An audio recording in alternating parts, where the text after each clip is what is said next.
करने ही वाले थे, तब तक भगवान इंद्र चले आए वहीं पर अपने सभी परिकरों और पार्षदों को लेकर। उनके पीछे पीछे बहुत सारे देवी देवता भी चले आए।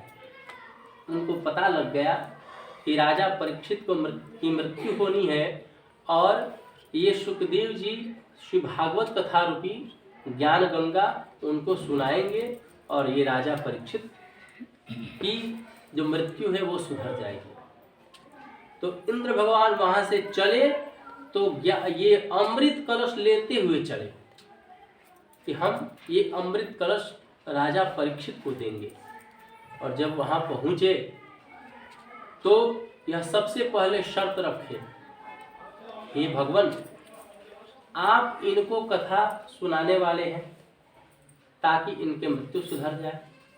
तो मृत्यु सुधारने का हमारे पास उपाय है, हम लेकर आए हैं अमृत कलश।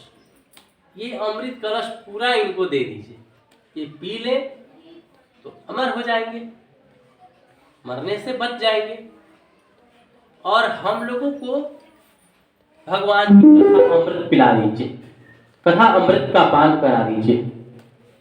तब सुखदेव भगवान समझ गए जब कहीं भी कथा हो रही हो ना, यदि वहां पर अचानक कोई नेता आ जाए, मंत्री आ जाए तो ये शुभ नहीं है। क्यों नहीं है? क्योंकि लोग वो इतने लाव लश्कर के साथ आएगा, बॉडीगार्ड ये वो चकाचौंध के साथ, कि लोगों का ध्यान कथा से हटकर उसकी ओर चला जाएगा। और जब किसी भी कथा में कोई विघ्न डालने आता है ना तो बहुत बड़ा अपराधी होता है। इसलिए कथा के बीच में कहीं भी यदि कथा हो रहा है तो बार बार हलचल नहीं करना चाहिए। बीच में कोई उठ के चला जाता है, बीच में आने लगता है, कोई बात करने लगता है, तो ये सब नहीं करना चाहिए। ऐसा कोई कदम नहीं उठाना चाहिए जिससे कि अन्य लोगों को सुनने में बाधा हो। ये गलत बात है और उसे दंड मिलता है। और जहां से कथा शुरू होती है वो कथा के नीचे ही सभी लोगों का स्थान होना चाहिए।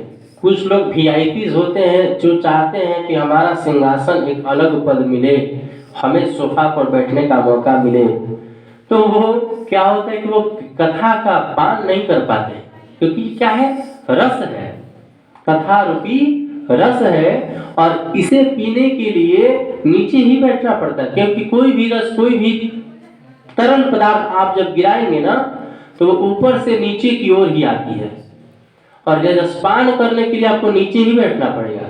इसीलिए व्यास गति ऊपर बनाया जाता है कि कथावाचक जब इस कथा का रसास्वादन कराएंगे, रस पिलाएंगे, तो ऊपर से गंगा रूपी धारा, ये रस रूपी जो प्रवाहित होगा उसे हम अच्छे से पी पाएंगे। यदि व्यासपीठ से ऊपर किसी का स्थान दे दिया जाए तो ऊपर की ओर तो ये रस जाएगा नहीं।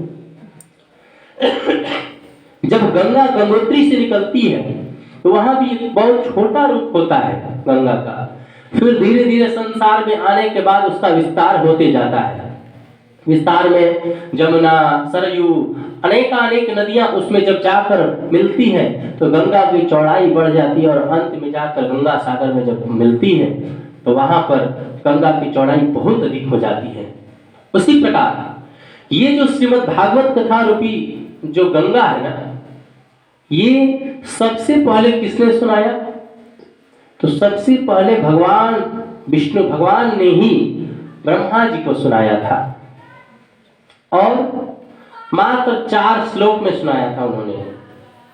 4 श्लोक में ही ब्रह्मा जी को कथा भगवान ने सुनाया था और ब्रह्मा जी ने नारद जी को सुनाया था।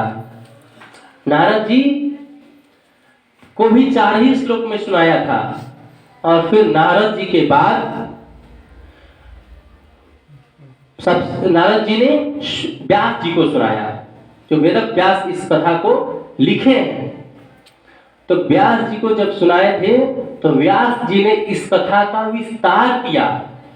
व्यास का अर्थ ही होता है विस्तार, और उन्होंने इस 4 श्लोक की व्याख्या इतनी अधिक की, वो 18,000 श्लोक में इसको परिणत कर दिया और ये श्रीमद् भागवत कथा में 18,000 श्लोक हैं। सबसे पहले मैं उन 4 श्लोक के बारे में बताता हूँ, जो 4 श्लोक के माध्यम से पूरी भागवत कथा संपूर्ण हो जाती है, संपन्न हो जाती है, जो भगवान ने डायरेक्ट ब्रह्मा जी को सुनाया था। वो 4 श्लोक है।